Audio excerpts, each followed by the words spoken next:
Dear students, अब हम roots of unity जो सी थे हमारा टॉपिक चल रहा है उसकी कुछ एप्लीकेशंस की तरफ आते हैं। हमने स्टार्ट किया था यूनिट से, मीन वन से, फिर हम यूनिट के हमने रूट्स डिस्कस किए, first root, second, third, cubic roots और up to nth roots of unity. फिर हमने कोई एनी रियल नंबर था उसके हमने लर्न किया कि कैसे रूट्स को फाइंड आउट करते हैं, और मैंने ये बताया आपको कि एनी कम्प्लेक्स नंबर या एनी रियल नंबर था उसके रूट्स को वन यूनिटी के रूट्स की हेल्प से ही हम फाइंड आउट कर लेते हैं। अब हम मूव कर रहे हैं एक कम्प्लेक्स नंबर है, ये एक कम्प्लेक्स नंबर है, इसके फोर्थ रूट्स ऑफ यूनिटी। क्या मीनिंग इसके? देखिए, जब हमने स्क्वायर रूट्स ऑफ यूनिटी कहा तो x square is equal to जिसका हमने रूट्स निकाले वो नंबर लिखा। क्यूब कहा तो हमने जिसके रूट्स निकाले तो नंबर के रूट्स निकाले थे उसके लिए क्यूबिक इक्वेशन सॉल्व की। और चूंकि फोर्थ रूट्स हैं और फोर नंबर ही होंगे, वो हमने बताया था आपको कि अगर फोर रूट्स हैं तो फिफ्थ रूट पे जाके वो रिपीट होना शुरू हो जाते हैं। वो हम देखेंगे फिर एक दफा। तो आए इसको हम लेट करते हैं। काम कहाँ से शुरू करेंगे? एक्स था तो चले रियल नंबर्स तक का था मामला, अब हम इसको लेट कर लेते हैं ओमेगा की फॉर्म में। तो ओमेगा फोर्थ रूट्स हैं तो ओमेगा 4 इज इक्वल टू, आप लेट कर ले, -2√3 + 2 आयोटा। वेल, और देखें ये क्योंकि कम्प्लेक्स नंबर है तो कम्प्लेक्स नंबर की जनरल फॉर्म क्या होती है? Standard form x + iota y। यहां से आप क्या देख सकते हैं? दिस इंप्लाइज दैट कि जो भी कम्प्लेक्स नंबर है, इसको जरा आप नंबर 1 कह दें, तो कम्प्लेक्स नंबर है इसमें x इज इक्वल टू -2√3 और y इज इक्वल टू 2 है। तो y आप देख सकते हैं पॉजिटिव है, x जो सा नेगेटिव है। तो कौन सा क्वाड्रेंट होता है जी जिसमें y नेगेटिव हो और x पॉजिटिव हो? तो ये आपको पता है, ये सेकंड क्वाड्रेंट होता है। तो इट मींस कि दिस इंप्लाइज दैट कि terminal ray of argument of z जो भी है theta lies in second quadrant, ये सेकंड क्वाड्रेंट में लाई करेगी। ओके, अगर ये सेकंड क्वाड्रेंट में लाई करेगी तो फिर आप यहां से देख सकते हैं कि थीटा क्या होगा। तो यहां से पहले आप r निकालें। r क्या होता है जी? X square plus Y square, mean real part का स्क्वायर प्लस इमेजिनरी पार्ट का स्क्वायर। तो ये आप इवेल्युएट करें, +2 का स्क्वायर, इसको सिंप्लीफाई करें तो 4 × 3 12 + 4 16 आ जाएगा। तो 16 इज इक्वल टू 4। तो इट मीन्स कि यहाँ पर इसका मॉडुलस 4 है, और मॉडुलस पॉजिटिव होता है हमेशा, ये हमने बारहा डिस्कस किया, तो इसलिए इसके रूट पॉजिटिव वैल्यू ही लेंगे। ओके,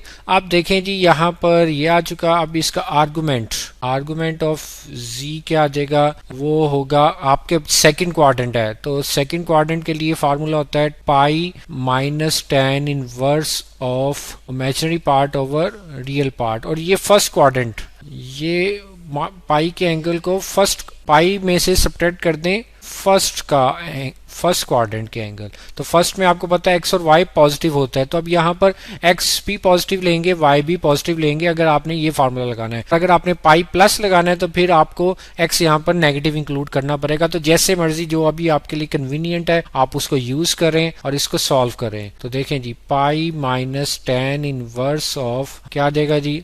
y किसके इक्वल है? 2/-2√3। तो पाई -tan इनवर्स ऑफ आ जाएगा यहाँ पर हम प्लस यूज करेंगे, तो प्लस यूज करेंगे तो 1/√3 आ जाएगा, कि बाहर माइनस यूज कर रहे हैं। ओके, अब इसको आप सॉल्व करेंगे तो पाई माइनस, आपको पता होना चाहिए कि tan इनवर्स जो सा है 1/√3 ये 30 डिग्री के इक्वल होता है। 30 डिग्री इक्वल टू होता है π/6 के। यहाँ से आपका आंसर आ जाएगा π-π/6। इसको सॉल्व करेंगे तो 5π/6 आ जाएगा। तो इट मीन्स कि ये जो आपका एंगल है ये 5π/6 है। ये क्यों किया? ये पोलर फॉर्म में कन्वर्ट करने के लिए किया, और पोलर फॉर्म आपको पता है बहुत हेल्पफुल होती है। अगर ये स्टैंडर्ड फॉर्म है तो इसके ऊपर ना तो आपका डे मॉर्विस थ्योरम अप्लाई होगा, ना ही आपका ऑलर्स फार्मूला यूज होगा। आपको जस्ट क्या करना पड़ेगा, इसको पोलर फॉर्म में लेकर जाएं, और पोलर फॉर्म जो सी होती है वो बहुत हेल्पफुल होती है क्योंकि वो पावर्स को नीचे ले आती है, आर्गुमेंट्स के साथ आकर मल्टीप्लाई हो जाती है पावर्स, डे मॉर्विस थ्योरम के मुताबिक। ओके, अब देखें, देयरफॉर 1 implies इज क्या है जी कि ओमेगा 4 इज इक्वल टू क्या आ जाएगा आर, जो कि आपके स्टैंडर्ड फॉर्म आपने लिखी थी x प्लस आयोटा वाई, और इसकी स्टैंडर्ड फॉर्म होती है आर सिज ऑफ थीटा। और आर सिज ऑफ थीटा, तो आर किसके इक्वल आपने निकाला जी 4 के इक्वल, आर आपका 4 आया है, और सिज ऑफ थीटा क्या है 5 पाई बाई 6। ओके, अब आपने क्या करना है, आपने 4 रूट्स निकालने, और हमने ये बारहा दफा डिस्कस कर चुके हैं कि कोई भी अगर एंगल थीटा है तो उसमें 2 पाई के जितने मर्जी मल्टीपल्स को आप ऐड या सब्ट्रैक्ट करें तो आंसर वही आता है। मीन के ये थीटा है, तो इसमें अगर 2 पाई का 1 मल्टीपल ऐड करें, 2 सेकंड मल्टीपल ऐड करें, थर्ड मल्टीपल ऐड करें, आंसर वही आएगा। तो थीटा मीन के उसकी ओरिएंटेशन सेम होगी, उसकी लोकेशन सेम होगी। तो यही हम काम यहाँ पर भी कर देंगे। तो this implies that omega 4 is equal to क्या आ जाएगा 4 cis of 5 pi by 6 plus minus 2 के पाई, या प्लस कर लें क्योंकि के हम कह देते हैं इसमें सारे इंटीजर्स इन्वॉल्व हो जाते हैं। ओके, इसको सिंप्लीफाई करें, 4 सिस ऑफ क्या आ जाएगा जी 5 पाई बाई 6, 5 पाई प्लस 12 के पाई ओवर 6, इसको सिंप्लीफाई करें,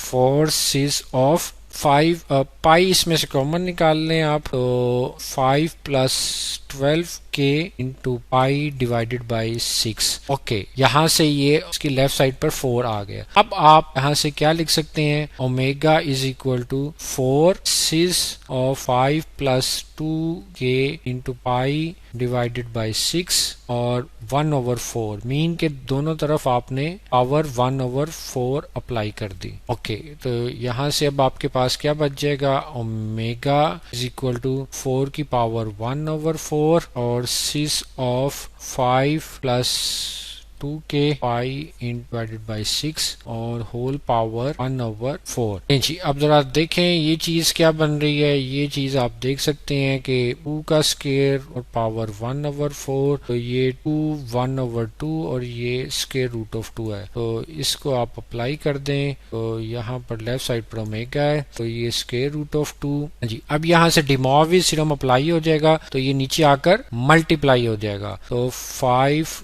यहाँ से क्या आ जाएगा, cis of 5 plus 2k into pi divided by 6 into power जाकर मल्टीप्लाई हो जाएगी, ये √2 cis of 5 plus a into pi divided by 24। ये आपके पास ही आंसर आ गया। और इसकी आप चूंकि लेफ्ट साइड पर रूट है, रूट की कोई नोटेशन है, तो इसको आप ओमेगा k कह दें। अब आप जोन सा है यहाँ पर इसको सॉल्व करेंगे। ओके, यहाँ पर एक कैलकुलेशन का इश्यू है, 12 है, ये भी 12 है, ये 12 है और ये 12। ओके, तो अब इसको आप सॉल्व करें। रूट्स आ गए हैं, 4 रूट्स निकालने हैं, तो आप इनको 1 बाई 1 करें। तो स्टार्ट हो जाए जी, आप 4 a इज इक्वल टू आप 0 कर दें, तो ओमेगा 0 क्या आ जाएगा, यहाँ से √2 cis of 5 plus 12 into 0 into pi divided by 24। तो आप देखेंगे कि इसका answer √2 5 √2 cis of 5 pi over 24। Okay, इसी तरह आप k is equal to 0 put कर k is equal to 1 put करें, तो इसका सेकंड रूट आएगा √2 सिस ऑफ, सिंप्लीफाई करें आप तो इसका आंसर 5 पाई प्लस 24 पाई ओवर 24, मीन के √2 सिस ऑफ 29 पाई ओवर 24 आएगा।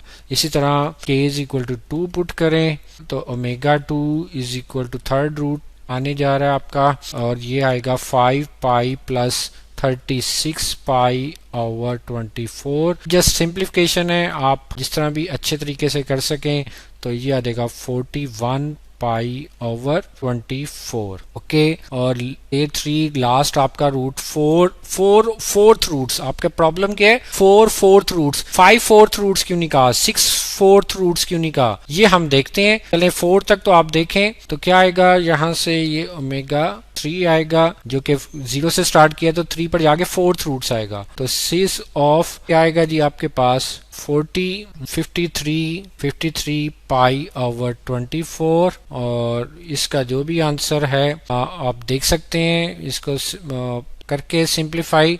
नेक्स्ट आप देखें तो यहाँ पर एक चीज जरा इंपॉर्टेंट है, वो नोट कर लें, क्योंकि यहाँ पर देखें न्यूमिनेटर अब जरा बड़ा हो गया है, तो इसको जरा ओवरकम करने के लिए हम, क्योंकि आपकी रोटेशन क्या होती है यहाँ तक 2 पाई तक बात है, तो जो ही ये इससे ज्यादा होगी तो हमारे पास रिपीट होना शुरू हो जाता है। तो इसकी रेपिटेशन को हम ओवरकम करने के लिए जरा देखें, हमें पता है कि कोई भी एंगल है उसमें आप 2 पाई ऐड कर सकते हैं और 2 पाई यानी कि सब्ट्रैक्ट कर सकते हैं। तो इसमें से 2 पाई को सब्ट्रैक्ट कर दें क्योंकि ये न्यूमिनेटर भरा है। तो इसको सॉल्व करेंगे तो आप देखें क्या आएगा आंसर, √2 सॉल्व करें तो ये आंसर सीस ऑफ -7 π/24 आएगा। ओके, इसी तरह यहाँ पर भी √2 सीस ऑफ क्या आएगा 53 π/24 है, इसमें से -2 पाई करेंगे आप तो √2 सीस ऑफ 5 π/24 आएगा। ओके, अब आप जरा इंपॉर्टेंट चीज है कि फिफ्थ रूट क्यों नहीं करते, तो k इज इक्वल टू आप 4 पुट करें, k इज इक्वल टू तो ओमेगा 4 आएगा √2 सीस ऑफ, ये क्या आ जाएगा जी आंसर, इसको आप फोर्थ रूट अप्लाई करें, मीन के ये फार्मूला है, इसमें आप k is equal to 4 put करें तो 5 + 12 × 4 पाई डिवाइडेड बाई 24। तो आप देखें इसका आंसर क्या आएगा 2 सीस ऑफ 48, तो 48 + 5/24 पाई आ गया, और इसको सिंप्लीफाई करें √2 सीस ऑफ, देखें जी ये 24 को इससे डिवाइड करेंगे तो 2 पाई + 5 π/24। तो फिर वही बात, किसी भी एंगल में अगर आप 2 पाई ऐड करें सब्ट्रैक्ट करें तो आंसर ओरिएंटेशन सेम होती है, तो हेंस ट्रिग्नोमेट्रिक रेशियो भी सेम होगी। तो इट मींस कि ये चीज देखें, और ये तो आपका वही था, ये आपकी ओमेगा नॉट ही है, तो इट मींस कि आपके 4 रूट्स आ गए 1 2 3 4 और फिर ये रिपीट होना शुरू हो गए। तो यहाँ पर ये प्रॉब्लम थी कि ये कॉम्प्लेक्स नंबर था, इसके हमने 4 रूट्स निकाले, और 4 रूट्स की वही प्रॉपर्टीज हैं कि हमने ये देखी थी कि कोई कॉम्प्लेक्स नंबर है उसके 4 रूट्स को जब ज्वाइन करेंगे तो आप देखेंगे कि वो एक स्क्वायर बनाएंगे, और स्क्वायर और इनको कर्व पाथ के थ्रू ज्वाइन करेंगे तो ये एक सर्कुलर पाथ के ऊपर या सर्कल के ऊपर लाई करेंगे। और अगर ये फर्स्ट रूट है, ये सेकंड है, ये थर्ड है, ये फोर्थ है, और तो फिफ्थ निकालना चाहेंगे तो फिर आपको फर्स्ट रूट रिपीट हो जाएगा, तो रेपिटेशन आ जाएगी। इट मींस के डिस्टिंक्ट रूट इसके 4 ही होंगे, किसी भी कॉम्प्लेक्स नंबर के 4th रूट्स अगर आप निकालेंगे तो डिस्टिंक्ट 4 ही होंगे, उसके बाद रेपिटेशन स्टार्ट हो जाएगी। इसकी फर्दर एप्लीकेशंस को हम आगे डिस्कस करेंगे।